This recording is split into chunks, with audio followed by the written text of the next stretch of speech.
हमारे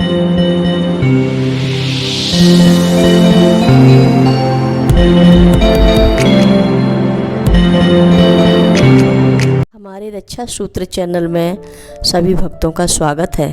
आज की हमारी कथा सप्तशती कथा है, जिसमें सेनापतियों सहित महिषासुर का वध आपको सुनाने जा रही हूँ।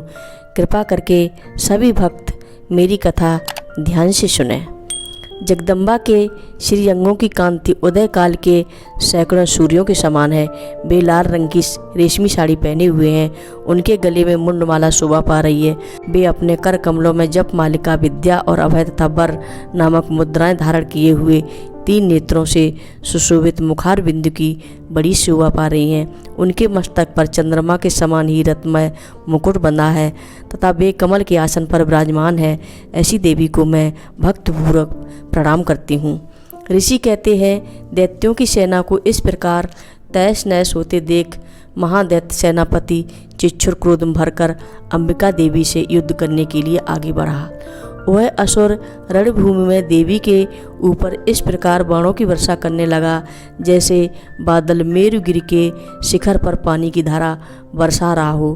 तब देवी ने अपने बाणों से उसके बाण समूह को अनायास ही काटकर उसके घोड़ों और सारथियों को भी मार डाला। साथ ही उनके धनुष तथा अत्यंत ऊंची ध्वजा को भी तत्काल काट गिराया। धनुष कट जाने पर उसके अंगों को अपने बाणों से बींध डाला। धनुष, रथ, घोड़े और सारथी के नष्ट हो जाने पर वह असुर ढाल और तलवार लेकर देवी की ओर दौड़ा। उसने तीखी धार वाली तलवार से सिंह के मस्तक पर चोट करके देवी की बाईं भुजा में प्रहार किया। राजन, देवी की बाईं भुजा पर पहुंचते ही वह तलवार टूट गई। फिर तो क्रोध से लाल आंखें करके उस राक्षस ने शूल हाथ में लिया और उसे उस महादैत्य ने भगवती भद्रकाली के ऊपर चलाया। वह शूल आकाश से गिरते हुए सूर्यमंडल की भांति अपने तेज से प्रज्वलित हो उठा। उस शूल को अपनी ओर आते देख देवी ने भी शूल का प्रहार किया। उससे राक्षस के शूल के सैकड़ों टुकड़े हो गए। साथ ही महादैत्य चिच्छुर की धज्जियां उड़ गईं और वह प्राणों से हाथ धो बैठा। महिषासुर के सेनापति उस महापराक्रमी चिच्छुर के मारे जाने पर देवताओं को पीड़ा देने वाला चामर हाथी पर चढ़कर आया। उसने देवी के ऊपर शक्ति का प्रहार किया, किंतु जगदम्बा ने उसे अपने हुंकार से ही आहत एवं निष्प्रभ करके तत्काल पृथ्वी पर गिरा दिया। शक्ति टूटकर गिरी हुई देख चामर को बड़ा क्रोध हुआ। अब उसने शूल चलाया, किंतु देवी ने उसे भी अपने बाणों द्वारा काट डाला। इतने में ही देवी का सिंह उछलकर हाथी के मस्तक पर चढ़ बैठा और उस दैत्य के साथ खूब जोर लगाकर बाहुयुद्ध करने लगा। वे दोनों लड़ते लड़ते हाथी से पृथ्वी पर आ गए और अत्यंत क्रोध में भरकर एक दूसरे पर बड़े भयंकर प्रहार करते हुए लड़ने लगे। तदंतर सिंह बड़े वेग से आकाश की ओर उछला और उधर से गिरते समय उसने पंजों की मार से चामर का सिर धड़ से अलग कर दिया।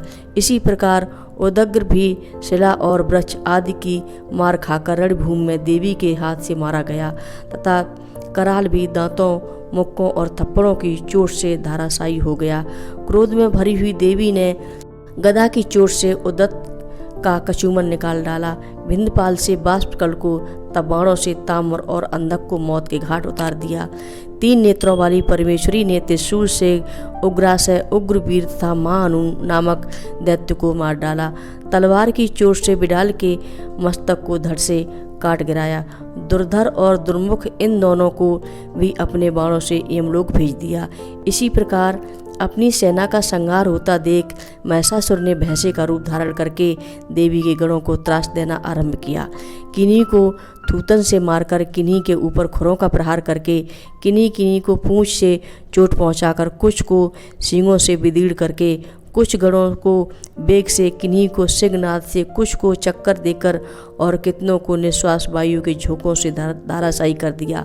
इस प्रकार गणों की सेना को गिराकर वह असुर महादेवी के सिंह को मारने के लिए झपटा। इससे जगदम्बा को बड़ा क्रोध हुआ। उधर महापराक्रमी महिषासुर भी क्रोध में भरकर धरती को खुरों से खोदने लगा तथा अपने सींगों से ऊंचे ऊंचे पर्वतों को उठाकर फेंकने और गरजने लगा। उसके वेग से चक्कर देने के कारण पृथ्वी क्षुब्ध होकर फटने लगी। उसकी पूंछ से टकराकर समुद्र सब ओर से धरती को डुबोने लगा। हिलते हुए सींगों के आघात से विदीर्ण होकर बादलों के टुकड़े टुकड़े हो गए। उसके श्वास की प्रचंड वायु के वेग से उड़े हुए सैकड़ों पर्वत आकाश से गिरने लगे।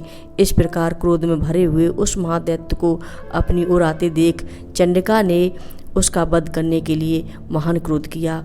उन्होंने पास फेंककर उस महान असुर को बांध लिया। उस महासंग्राम में बच जाने पर उसने भैंसे का रूप त्याग दिया और तत्काल सिंह के रूप में प्रकट हो गया। उस अवस्था में जगदम्बा ज्यों ही उसका मस्तक काटने के लिए उद्यत हुई, त्यों ही वह खड्गधारी पुरुष के रूप में दिखाई देने लगा। तब देवी ने तुरंत ही बाणों की वर्षा करके ढाल और तलवार के साथ उस पुरुष को भी बींध डाला। इतने में ही वह महान गजराज के रूप में परिणत हो गया तथा अपनी सूंड से देवी के विशाल सिंह को खींचने और गरजने लगा। खींचते समय देवी ने तलवार से उसकी सूंड काट डाली। तब उस महादैत्य ने पुनः भैंसे का रूप धारण कर लिया और पहले की ही भांति चराचर प्राणियों सहित तीनों लोगों को व्याकुल करने लगा। तब क्रोध में भरी हुई जगन माता चंडिका बारंबार उत्तम मधु का पान करने लगीं और लाल आंखें करके हंसने लगीं। उधर वह बल और पराक्रम के मद से उन्मत्त हुआ राक्षस गर्जने लगा और अपने सींगों से चंडी के ऊपर पर्वतों को फेंकने लगा। उस समय देवी अपने बाणों के समूह से उसके फेंके हुए पर्वतों को चूर्ण करती हुई बोलते समय उनका मुख मधु के मद से लाल हो रहा था और वाणी लड़खड़ा रही थी। देवी ने कहा, ओ मूर्ख, मैं जब तक मधु पीती हूँ तब तक तू क्षण भर के लिए खूब गरज ले। मेरे हाथ से यहीं तेरी मृत्यु हो जाने पर अब शीघ्र ही देवता गर्जना करेंगे। ऋषि कहते हैं, यूँ कहकर देवी उछली और उस महादैत्य के ऊपर चढ़ गई। फिर उसने अपने पैर से दबाकर उन्होंने शूल से उसके कंठ में आघात किया।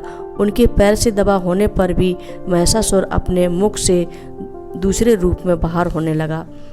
अभी आधे शरीर से ही वह बाहर निकलने पाया था कि देवी ने अपने प्रभाव से उसे रोक दिया।